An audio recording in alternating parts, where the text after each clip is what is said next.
Welcome back to my channel, anak-anak. Tolong jangan lupa subscribe-nya. Love you. Selamat datang kepada channel saya, iaitu channel Mariam Cerita. Siapa yang dah tekan video ni, Mariam nak cakap kat korang terima kasih sangat-sangat sebab tekan, especially pada yang dah subscribe, like dan share. Siapa yang tak buat, boleh buat sekarang. Subscribe, like dan share video I ni. Mana tahu korang juga dimurahkan rezeki. Dan Mariam doakan korang semua dikurniakan afiah. Afiah tu apa? Pergi search Google sendiri. Tapi afiah tu doa yang sangat baik untuk semua orang. Jadi seperti yang korang lihat, kali ini saya hanya akan memakai hoodie kerana hoodie ni sangat selesa. Tapi saya dah tersalah beli saiz yang besar gedabak yang boleh muat anak kau, mak kau, nenek kau dan atuk kau. Tapi tak apa, kita akan continue dengan cerita. Cerita kali ni Mariam nak cerita tentang kisah seram hantu Jepun. Macam kalau orang Melayu kita ada tentang cerita penanggal, kuntilanak, kuntilanak. Dekat Jepun ni diorang ada hantu di mana diorang panggil hantu teke-teke. Kenapa hantu teke-teke? Takkanlah nama hantu ni hantu tetek? Tak. Nama hantu ni teke-teke ialah sebab dengar tak? Itulah suara hantu teke-teke.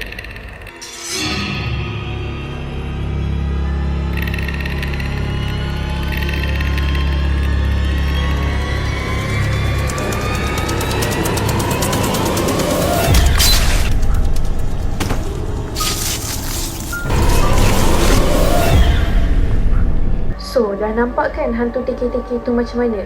Jadi hantu teke-teke ni diceritakan sebagai seorang budak perempuan ataupun seorang perempuan yang rambut dia panjang sampai ke pinggang. Ada dalam sesetengah cerita dia cantik, sesetengah cerita dia bodoh. Tapi hari ni Mariam akan cerita 3 version cerita hantu teke-teke ni. So korang akan dengar ketiga-tiga version ni. Sebenarnya banyak lagi version, tapi 3 version ni yang macam paling famous and paling senang orang jumpa. So let's go to the first version. Kisah ni bermula dengan satu budak perempuan yang bernama Shiho. Shiho ni dia mix, ada kacukan. Mak dia orang Jepun dan bapa dia pula orang Amerika. So pada satu hari bila Shiho ni nak pergi ke sekolah, Mak Shiho sempatlah pesan pada Shiho, "Shiho, kau jangan lupa bila balik rumah nanti belikan kek untuk bapak kau tau. Hari ni birthday bapak kau, so bapak kau balik office awal. Kau pun kena balik sekolah awal. Dan ingat, jangan tersekat dekat jalan sesak dekat train tu. Pukul 6 nanti sesak. So make sure kau balik sebelum pukul 6. Okey, kalau korang nak tahu, sesak tu dia macam jam lah, macam jalan penuh macam tu. Okey, so mak dia dah pesan dekat Shiho, jangan pergi train bila jalan sesak. Sebab kalau train ni sesak, dia memang ramai sangat orang and dia akan lambat balik rumah. So Shiho pun cakap, okey. So bila Shiho ni nak pergi ke sekolah, Shiho pun cakap lah dengan diri dia, kenapalah hari ni lah yang birthday bapak aku, kenapalah tak hari lain? Dah lah hari ni aku kena hukum. Okey, Shiho kena hukum apa? Okay, kalau korang nak tahu ni macam kira flashback pada minggu-minggu yang lepas bila Shiho tengah ambil exam, Shiho ni dituduh meniru bilik exam. Padahal Shiho ni sebenarnya tak bersalah, innocent. Tapi Shiho ni nasib dia malang. Sebab apa? Sebab bila kawan dia tengah tiru tu, bila diorang tengah baling kertas tu terkena atas meja Shiho. Dan cikgu kan ada cikgu kan yang bila jaga tengah exam kan.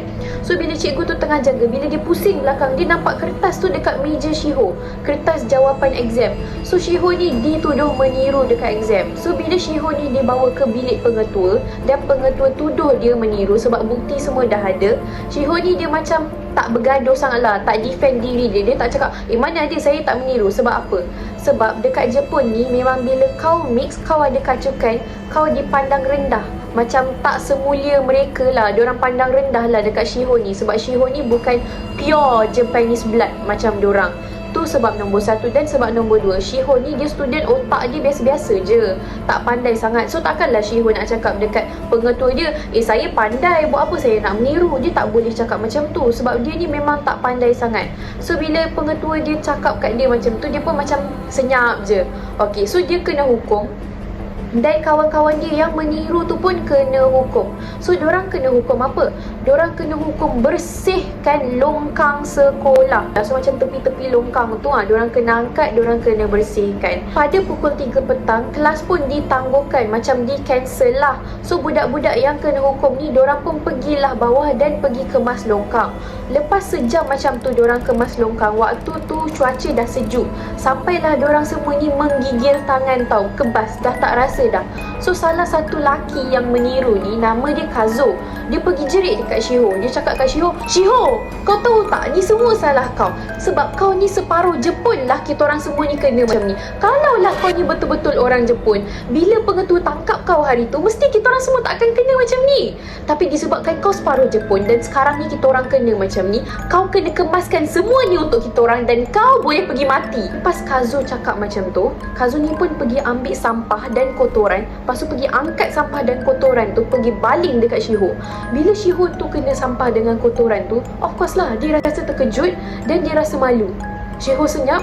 Lepas tu dia pergi jerit kat diorang. Lepas tu Shiho pergi lari balik rumah. Okey, macam korang nak tahu, bila Shiho ni nak balik rumah, dia kena lalu train.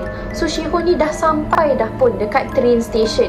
Bila Shiho ni sampai dekat train station, tengah tunggu ni train nak sampai, waktu tu memang jangan cakap lah, semua orang tengok Shiho ni jijik atas bawah. Tapi Shiho dah tak kisah dah. Dia nak balik rumah, dia nak mandi air panas je waktu tu.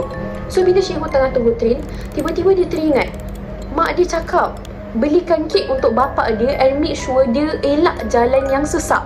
So waktu tu Shiho fikir, kalau aku nak pergi beli kek untuk bapak aku, confirm lah jalan akan sesak. Sebab sekarang ni kalau aku nak pergi beli kek, nak datang balik, mestilah ramai orang nanti dekat train. Tapi kalau aku tak pergi beli kek untuk bapak aku, nanti mak aku tanyalah pula, kenapa balik lambat tapi tak beli kek, nanti aku kena cerita dekat mak aku yang aku kena hukum. Jadi lepas fikir, Shiho ni pun cakap dia kena juga beli kek untuk bapak dia. So dia pun pergilah bersihkan diri dia dulu dekat tandas train station tu, dan dia pun pergilah ke kedai kek. Bila dia sampai dekat kedai kek, pemilik kedai kek tu tak bagi dia masuk sebab Shiho ni masih nampak dan bau kotor. Yelah, Shiho ni mana boleh kemas diri dia sangat sebab mula-mula dia tak cukup masa, dia kena cepat. Dan nombor 2 tu bukannya rumah dia, dia nak bersih-bersih sangat, tandas train je pun.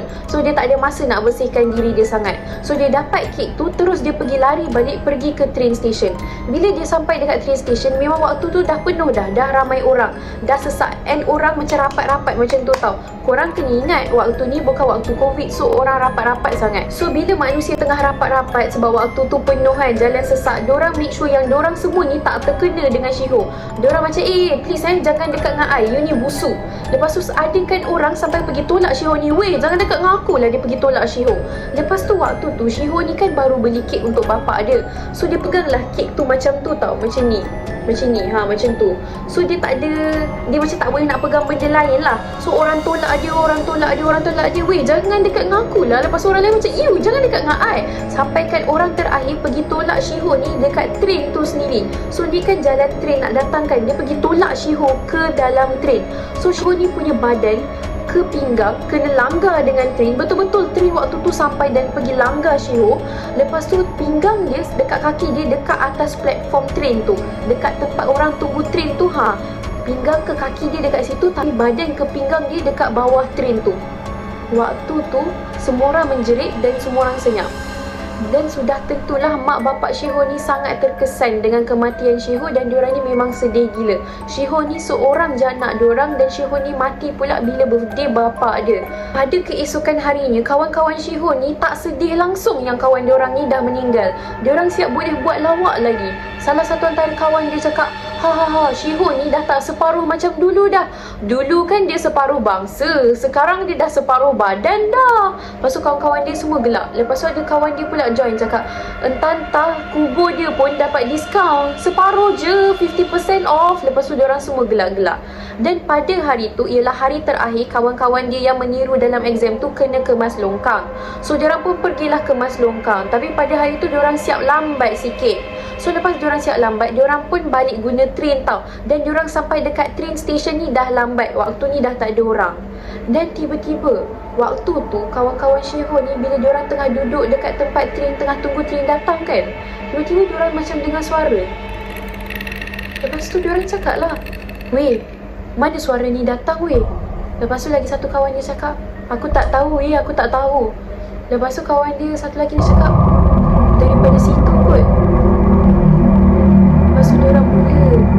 dengar bunyi tu. Dan bunyi itu datang semakin dekat diorang. Dan diorang mula nampak kawan yang diorang gelakkan tu, Shiho. Tapi Shiho datang dalam keadaan badan dia separuh dan tangan dia sangatlah tajam. Satu tangan dia pegang pisau. Lepas tu Shiho tu merangkak laju dekat diorang. Lepas tu Shiho tu pergi ambil pisau, Shiho tu pergi potong satu-satu badan diorang. Daripada kepala ke pinggang dia potong dekat tengah tu. Sorang-sorang Shiho tu pergi potong. Sampailah semuanya mati. Diorang mula jerit minta tolong, tapi tak ada seorang pun datang nak tolong diorang. Dan lepas Shiho dah bunuh diorang semua, Shiho ni gelak. Sekarang baru kau tahu apa rasa dia jadi separuh Jepun. So korang faham tak bila Shiho cakap macam tu, dia nak cakap separuh Jepun sebab diorang punya badan dah dipotong dua. So jadi separuh Jepun lah. Walaupun Shiho ni dia memang mix, dia memang separuh Jepun, tapi untuk diorang separuh daripada segi badan. Jadi version yang kedua ni pula dikatakan terjadi selepas peperangan dunia yang kedua. Ianya mengisahkan tentang seorang perempuan yang telah dirogol oleh askar orang putih. So lepas dia ni kena rogol, dia rasa jijik dan geli dengan diri dia, dan dia rasa macam dah tak patut hidup dah. So dia ni pun pergi dekat jambatan. Okey, jambatan ni dia atas kereta api tau. So ni macam jambatan, ni kereta api lalu lah. Dia pergi dekat atas jambatan ni dan dia pergi nak lompat untuk bunuh diri dia. Bila dia lompat, ada train yang lalu. So memang langgar dia dan potong badan dia kepada dua. So waktu tu kepala ke pinggang dia ada lagi. Pinggang ke kaki dia tu lah yang telah dilanggar. Tapi perempuan ni masih hidup lagi. Sebab apa? Sebab waktu malam tu sejuk tau. So selalunya kalau orang ni dia kena langgar, dia punya urat saluran darah tu akan keluarkan air, keluarkan darah sampailah orang tu mati. Tapi disebabkan malam tu sejuk, urat perempuan tu mengecut. Dia jadi kecil. So darah tak boleh keluar. So perempuan ni dia lambat mati. Dan disebabkan dia lambat mati, perempuan ni cuba untuk hidup. Dia pergi merangkak, pergi dekat train station punya tempat yang orang bagi tiket, yang orang tunggu tu kan. Sebab perempuan tu kan dia kena langgar dekat landasan kereta api yang tempat train lalu tu. So dia merangkak pergi dekat tempat train yang orang tengah tunggu, yang orang bagi tiket, macam tu lah. So lepas dia dah dapat merangkak ke situ, memang ada lelaki yang tengah jaga tiket.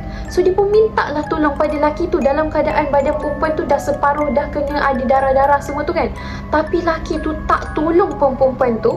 Instead apa yang dia buat, dia pergi ambil, tahu tak, korang tahu tak yang selimut kemah yang warna biru tu, dia pergi ambil selimut kemah tu, dia pergi tutup perempuan tu, dia pergi biar perempuan tu untuk mati. Macam tu sahaja. Dan version yang terakhir, iaitu version ketiga cerita ni, ialah tentang satu perempuan yang duduk di Hokkaido, Jepun. Ada satu malam perempuan ni didatangi oleh kumpulan lelaki yang datang dan belasah dia, yang tumbuk dia cukup-cukup sampailah dia dah nak mati. Lepas tu diorang biarkan dia untuk mati. Tapi perempuan ni dia gunakan tenaga yang dia masih ada untuk jalan ke landasan kereta api. Tapi bila dia dah jalan betul-betul dekat landasan kereta api tu, dia dah rasa lemah, dia tak larat. Lepas tu dia pingsan dekat atas landasan kereta api tu, dan ada train datang dan potong badan dia jadi separuh. Okey, so yang itulah ketiga-tiga edisi cerita hantu TK ni. Jadi legenda mengatakan bahawa apabila hantu TK ni jumpa mangsa dia pada waktu malam dan mangsa dia tak boleh jalan lagi laju daripada dia, maka dia akan lari kejar mangsa dia, dia akan pas mangsa dia, lepas tu dia akan potong badan mangsa dia jadi separuh macam dia. Dan legenda juga mengatakan bahawa 3 hari selepas siapa-siapa dengar cerita pasal hantu TK ni akan jumpa hantu TK ni, sama ada dalam mimpi, dalam phone call ataupun depan mata sendiri. Dan diorang cakap korang tak boleh lari daripada hantu TK ni, sebab hantu TK ni punya kelajuan adalah sebanyak 250 km. So ada cerita yang mengatakan orang yang naik dalam kereta pun tak boleh pas hantu TK ni, sebab hantu TK ni boleh kejar korang dan lagi laju daripada kereta. Tapi korang berkemungkinan untuk hidup kalau jumpa dengan hantu TK ni hanya kalau korang tak lari daripada dia dan kalau korang boleh jawab soalan dia. Dia akan tanya korang, kau perlukan tak kaki kau? Dan kalau korang jumpa dia, kau kena jawab, saya perlukan kaki saya sekarang. Dan dia akan tanya pula, daripada mana kau dengar kisah aku? Dan korang kena jawab, Kashima Reiko. Jadi cerita ni selalu diceritakan kepada budak-budak kecil dekat Jepun sebab nak bagi pengajaran dekat diorang untuk satu, tak balik lambat. Nombor dua, layan orang dengan baik. Sebab macam kalau korang dengar, tiga-tiga cerita ni menceritakan tentang seorang perempuan yang dilayan sangatlah teruk, kejam dan tak adil. So apa pengajaran yang kita dapat daripada cerita ni? Kita kena layan orang dengan baik dan bijaksana. Okay, so tu je untuk kali ni. Kita nak minta maaf sangat kalau video kali ni macam bosan ke, tak best sangat ataupun tak seram sangat. So why not korang sendiri komen dekat bawah cerita hantu macam mana yang korang nak kita cerita dekat korang. So at least korang dapatlah apa yang korang nak kan. Okay, tapi sebelum tu, jangan lupa pergi follow TikTok dan IG kita. Dan jangan lupa subscribe dan tekan loceng sebelah subscribe tu. So at least lepas kita keluarkan video, korang tahulah video kita dah keluar.